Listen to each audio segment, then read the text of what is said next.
I've always worked hard for my family.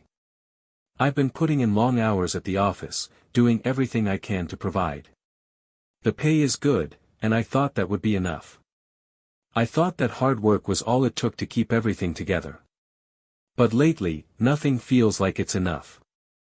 My wife, Nadia, doesn't see it that way. She's always been, well, let's say, more focused on her own vision of how things should go. She handles everything around the house, especially with the kids, but every time I try to help, I'm met with resistance. You're doing it wrong, she says, I know what's best for them. I try to understand, I really do. But sometimes it feels like she doesn't even give me the chance to try. I feel like I'm just a paycheck to her, and that my role as a father is being completely dismissed. Every time I suggest I help with the kids, she insists that it's better for her to manage on her own. And then, when I don't help, I get the guilt trips. It's a cycle that leaves me feeling completely helpless. I've worked overtime, taken on extra projects, and stayed late at work, but it never seems to end. I know there's a lot of work at home, and I respect that, but she doesn't seem to acknowledge that I'm doing my part too. And that suspicion, the way she doubts me, it's starting to eat at me. I'm not doing anything wrong, but she still acts like I'm hiding something. I don't even know how to handle it anymore. And then, things took a turn I wasn't ready for. It had been a week like any other. I was putting in extra hours at the office, finishing up reports, trying to get ahead of things so I could finally take a break. Nadia had been distant lately, cold, to be honest, but I didn't think much of it. Maybe it was the stress of raising two young kids on her own most of the time. But then, one evening, I came home later than usual, exhausted from a long day. She was sitting on the couch, staring at her phone, her face hidden behind a screen. I knew better than to interrupt her when she was like that, so I went straight to the kitchen to grab a quick snack. But as I opened the fridge, I could feel her eyes on me. "You're late again," she said without looking up. "Yeah, I had to finish some things at the office," I replied, trying to keep things light. "You know how it is." Her voice went sharp. "I don't know how it is. All you ever do is work. What about the kids? What about me?" I stopped mid-bite, my stomach sinking. "I'm doing this for us, Nadia. For the family." Her eyes finally lifted from the phone, locking onto mine with a look that I couldn't quite decipher. "Maybe you're doing it for yourself," she muttered, barely above a whisper. "I don't see you doing anything for us anymore." The accusation hung in the air, heavy and accusatory. I couldn't believe what I was hearing. For the last few months, I'd been doing everything I could to provide for our family, and this is what I got in return. I opened my mouth to say something, but the words wouldn't come. The frustration I'd been bottling up for so long boiled over in that moment. Before I could respond, she continued, her voice growing louder. "You're probably with someone else, aren't you? You don't come home for hours. You're never here. Maybe you found someone better than me." The word stung, but I held my ground. "I've never cheated on you, Nadia. You know that." Her eyes filled with tears, but her anger only seemed to intensify. "How do you expect me to believe that? You've been gone all the time, and I'm here, doing everything. I don't have time for myself, and you." She stopped herself, shaking her head in disbelief. "I don't even know who you are anymore." I opened my mouth to protest, but she was already turning away from me, retreating to the bedroom. I stood there, frozen, unsure of what had just happened. The next few days were unbearable. Every time I tried to approach Nadia, she'd brush me off, or worse, give me a cold, biting response.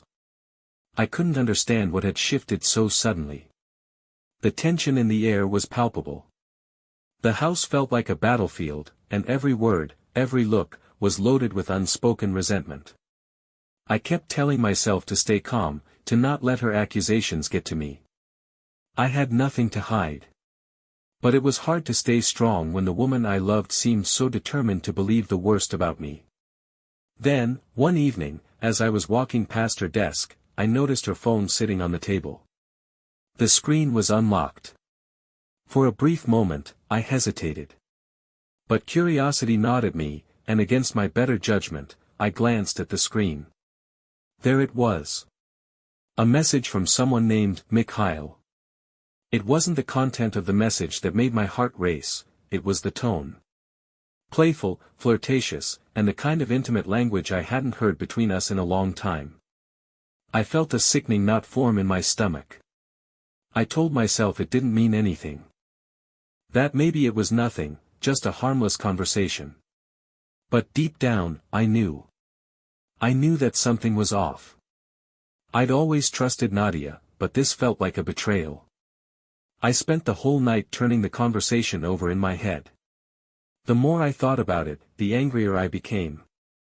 Not just because she was talking to someone else, but because she had the nerve to accuse me of something I wasn't doing. The hypocrisy was staggering. The next morning, I finally confronted her. I didn't want to, but I couldn't take it anymore. I needed answers. I walked into the kitchen, where she was preparing breakfast, and just said it, "Who's Mikhail?" Her reaction was immediate, she dropped the spatula in shock, her face turning pale.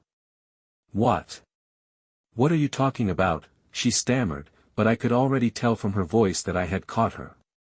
The guilt was written all over her face. "Don't lie to me, Nadia. I saw the messages." I felt a surge of anger.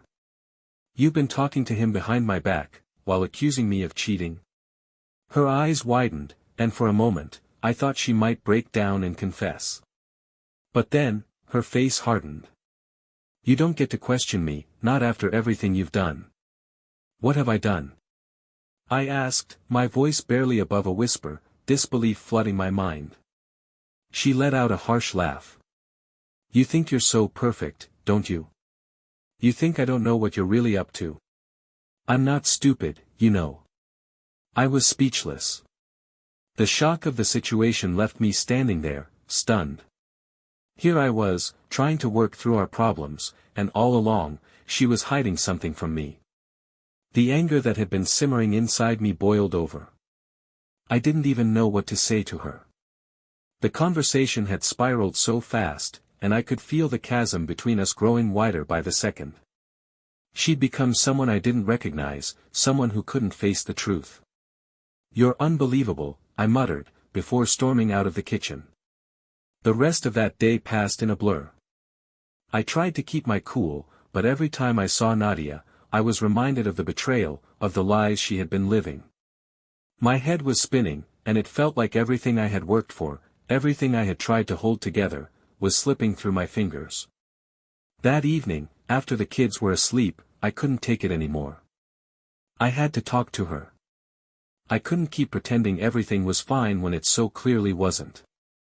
I sat down in front of her, determined to get some answers. She was sitting on the couch, her arms crossed tightly across her chest, as if she was preparing for battle.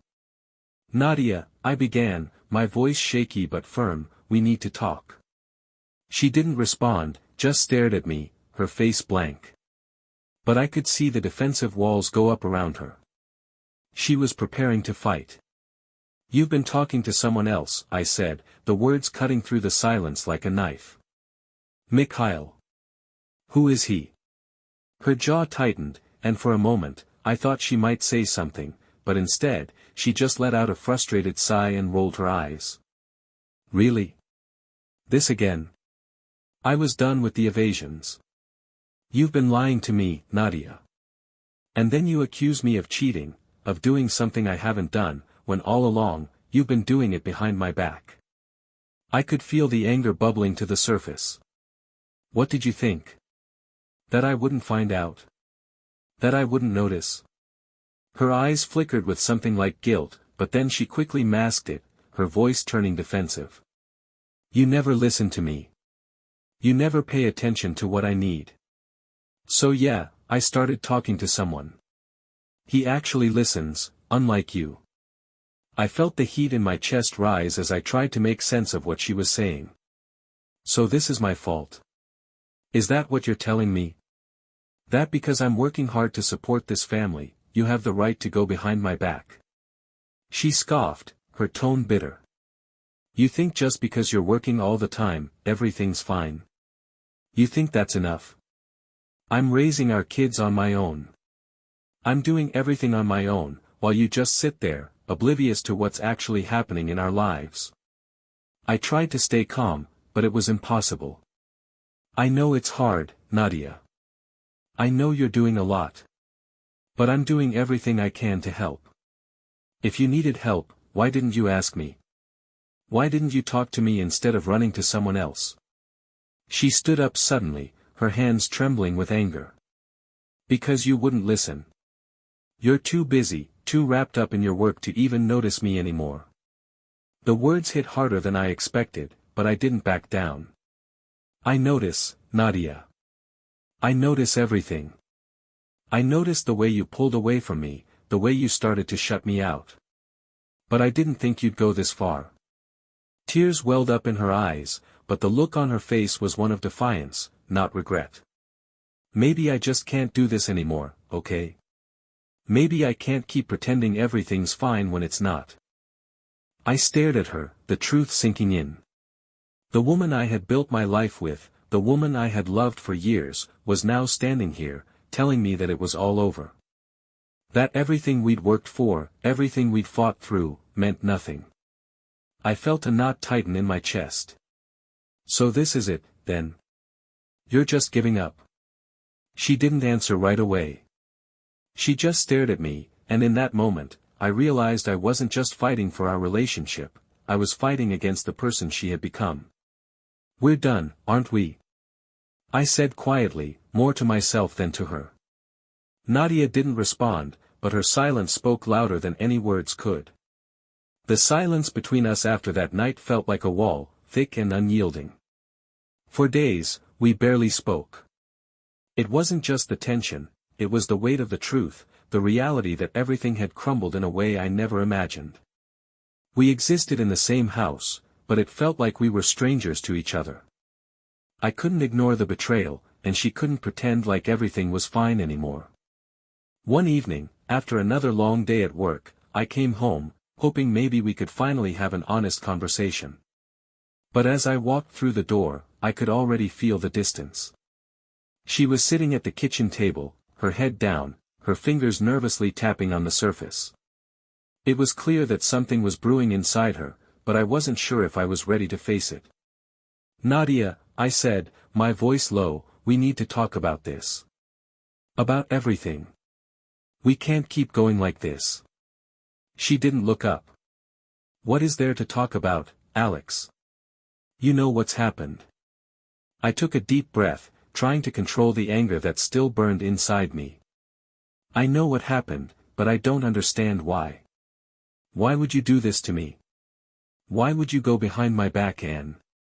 She cut me off, her voice sharp and full of frustration. Because I was alone, Alex. Because I was desperate for someone to care. You were so caught up in your work, in being the perfect provider, that you didn't see me. You didn't see what I was going through. So yeah, I found someone who actually listens. I found someone who made me feel like I mattered. The words hit me like a punch to the gut. She didn't even sound sorry. She sounded justified. As if I were the one who had failed her. You're blaming me for this? I asked, my voice breaking despite my best efforts to stay calm. I never wanted to be absent. I never wanted to hurt you. I'm doing all of this for you, for us. Her eyes finally lifted, meeting mine with a cold, accusing gaze. That's the problem, Alex. You think that money and work can solve everything. But they can't. I needed you. I needed you here, with me, with the kids. And when you weren't here, I felt invisible. I shook my head, a sense of disbelief washing over me. And you think Mikhail could fix that? You think some stranger could fill the void I left? Maybe, she snapped, standing up from the table. Maybe he could. Maybe he made me feel like I wasn't just your wife, but a person in my own right. The bitterness in her voice cut deeper than any knife. It wasn't just the affair that hurt, it was the fact that she didn't even seem to care about what we had built, what we'd been through together. I took a step forward, my hands clenched into fists. I gave you everything. And now you're throwing it all away for someone else. She turned her back to me, her shoulders shaking as if she were holding back tears. But then, she did something I never expected. She smiled, but it wasn't a smile of sadness, it was one of contempt. I'm done, Alex. I'm done pretending everything's okay. Maybe it's time we both faced the truth. This isn't working. I'm not the person you think I am anymore, and neither are you. The finality in her voice was enough to crush whatever hope I had left.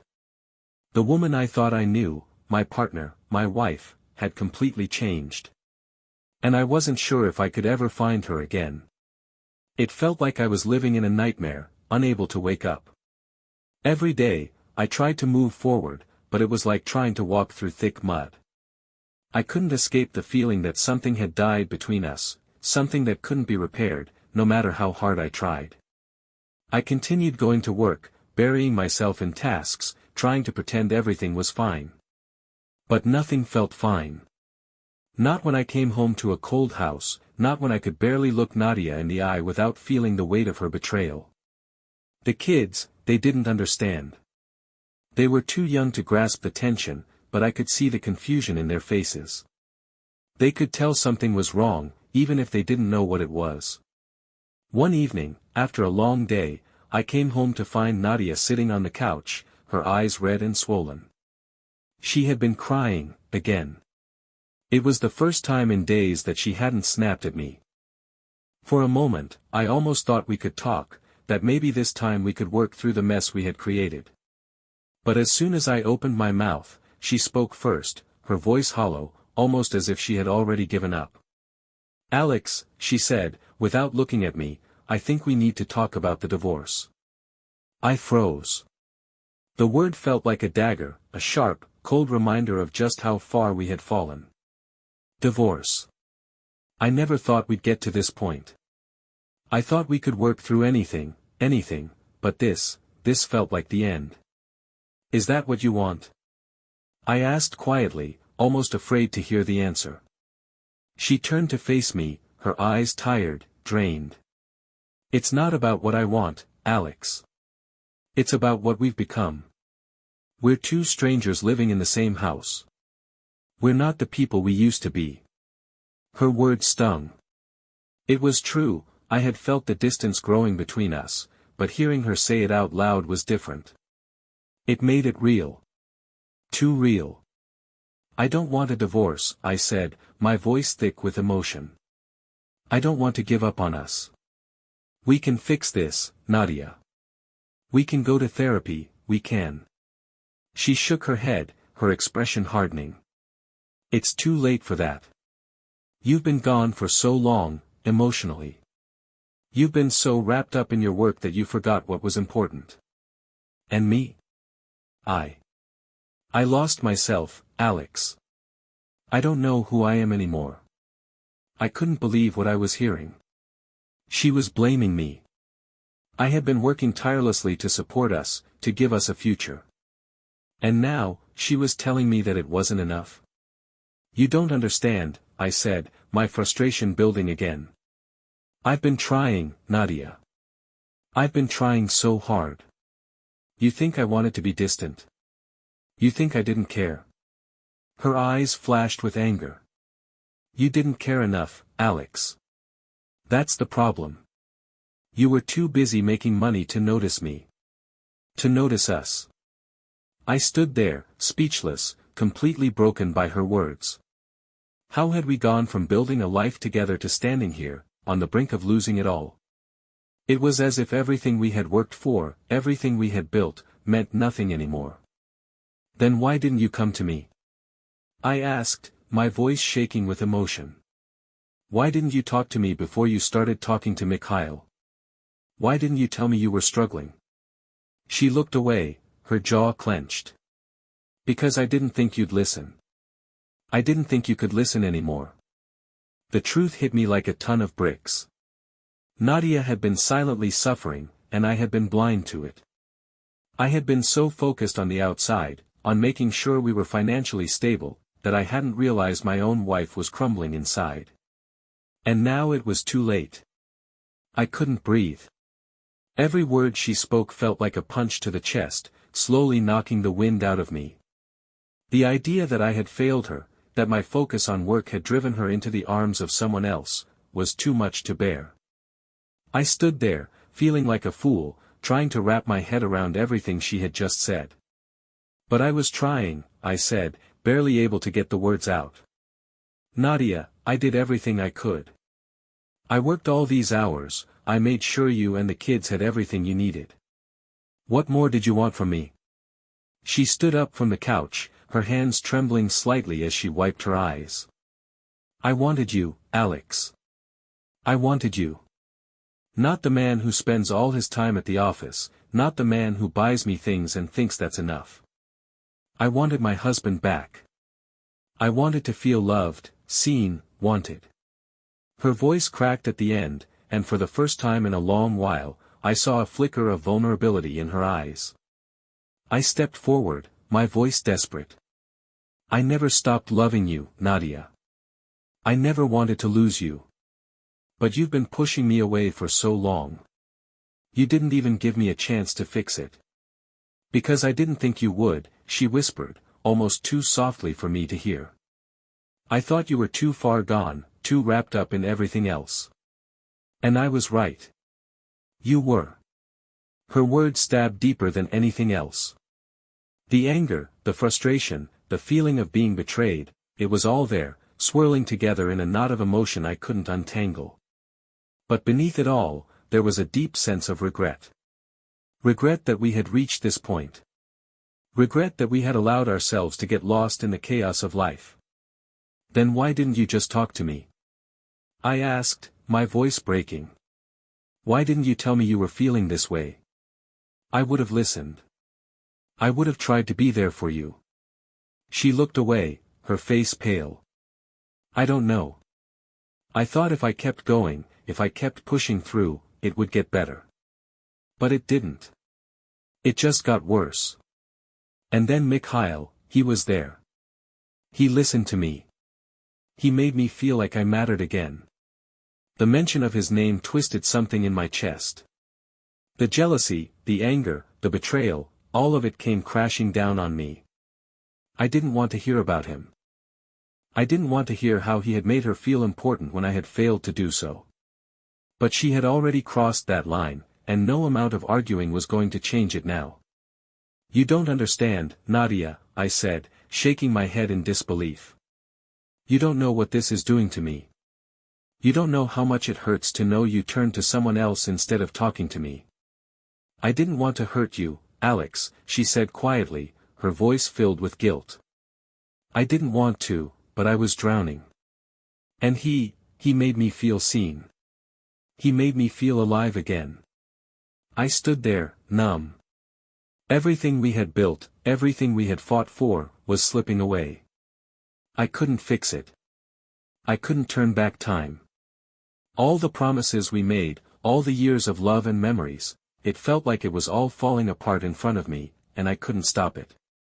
Maybe we should just end this, I said, the words tasting bitter in my mouth. It felt like giving up, but I didn't know how to keep fighting anymore. Maybe this is it. Maybe we've tried everything we could, and it's not enough. She looked at me for a long moment, as if weighing her own feelings. Then, she nodded slowly. Maybe you're right. And just like that, the final nail in the coffin was hammered in. There was no shouting, no big dramatic scene. Just the quiet, sad acceptance that it was over. I felt the tears stinging the back of my eyes, but I didn't let them fall. I couldn't. Not in front of her. I turned away, heading toward the door, but as I reached it, I heard her voice one last time. I never wanted this, Alex. I never wanted to hurt you. I paused, my hand on the doorknob, but I didn't turn back. There was nothing left to say. We had both already said everything we needed to say. The days that followed felt like a blur. We barely spoke, and when we did, it was with the cold detachment of two people who no longer recognized each other. I went to work every day, and she stayed home with the kids, both of us moving through the motions as if nothing had changed, though everything had. I spent countless nights tossing and turning, questioning everything. Was I really to blame for this? Had I pushed her away so far that she had no other choice but to turn to someone else? I didn't have the answers, but one thing became clear: the marriage I had fought so hard to build was beyond saving. Nadia seemed to have already accepted this. She was no longer the woman I had known, the woman who cared for me, who loved me. Now, she was just a stranger, someone who wore the same face but felt so far removed from the person I had once shared everything with. I sat at the kitchen table one morning, staring at the pile of divorce papers in front of me. The reality of it was too much to bear. Divorce. It was the last thing I ever wanted. But after everything, after all the lies, the betrayal, and the pain, I knew it was what had to happen. I couldn't keep holding on to something that had already fallen apart. "Nadia," I said quietly, my voice low and steady. She was standing by the sink, washing dishes, but she didn't turn around when I spoke. She knew what was coming. "I've made a decision," I continued, my throat tight. "I'm filing for divorce." She didn't react immediately. She just kept scrubbing at a plate, her movements robotic, almost like she was trying to shut me out. Finally, after what felt like an eternity, she spoke, her voice cold and detached. "Do what you need to do." It was as if my words had no weight, no meaning anymore. The woman I had spent years with, the woman I had loved with everything I had, was now completely unreachable. It was like she had already checked out long before I had even noticed. I stood up, feeling the weight of the decision I had just made. My hand trembled as I reached for my jacket. "I'll file the papers this afternoon. I'll take care of everything." She didn't look at me. She didn't say anything else. And just like that, we were done. There was no big confrontation, no last-ditch effort to salvage what was left. Just a quiet acceptance that it was over. I walked out of the house that day with a heavy heart, but also with a strange sense of clarity. I didn't know what the future held, but I knew I couldn't keep living in the past.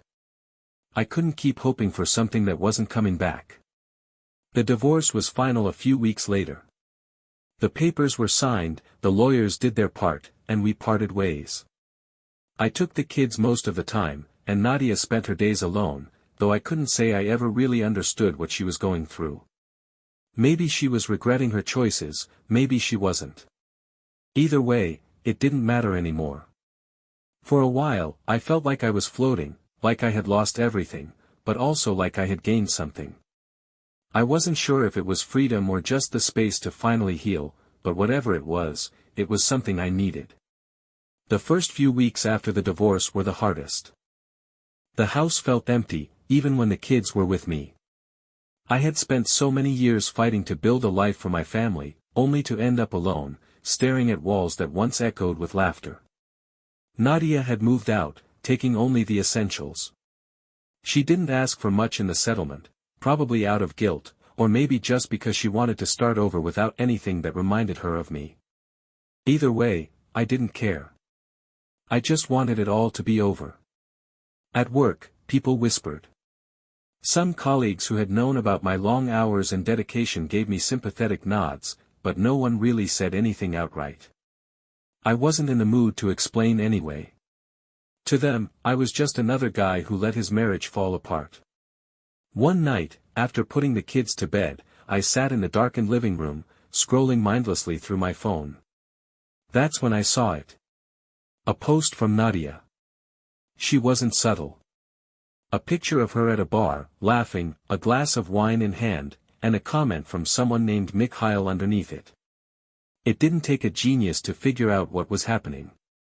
I felt the anger rise, but it wasn't the burning rage I had felt when I first found out. It was something else, something colder. Resignation. I stared at the screen, at the way she looked so carefree, so different. The woman in the photo wasn't my wife.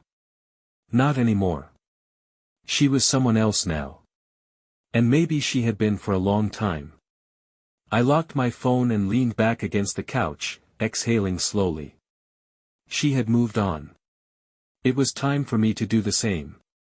It's been a few months now, and life feels strange. Strange, because I'm not used to the quiet anymore. There's no more arguing, no more walking on eggshells. But at the same time, there's no more laughter, no more shared moments or even simple conversations. I've spent a lot of time reflecting, about everything. What went wrong, what I could have done differently, and why I let myself get so caught up in work that I missed all the signs. But the biggest lesson I've learned is this: you can't change the past, no matter how hard you try. You can only move forward. The kids are adjusting. They miss their mom. I can see it in the way they ask about her, in the way they search for her in the mornings before school. But they're resilient. Kids are. I just try my best to be there for them, to be the parent they need me to be. Nadia has moved on. I've seen it in her social media posts, in the way she dresses differently, in the way she looks when she goes out now. I won't lie, it stings.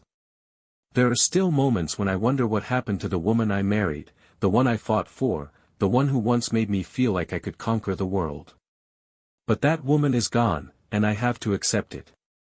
I know she's with Mikhail now, even though she never directly told me. It's funny how I thought I could never live without her, how I thought I would lose everything if we weren't together. But now, I see the truth: we were both broken long before the divorce, and maybe it was just time to let go. I'm not angry anymore. I was, for a long time, but the anger fades with time. What's left is a quiet ache, one I'm learning to live with.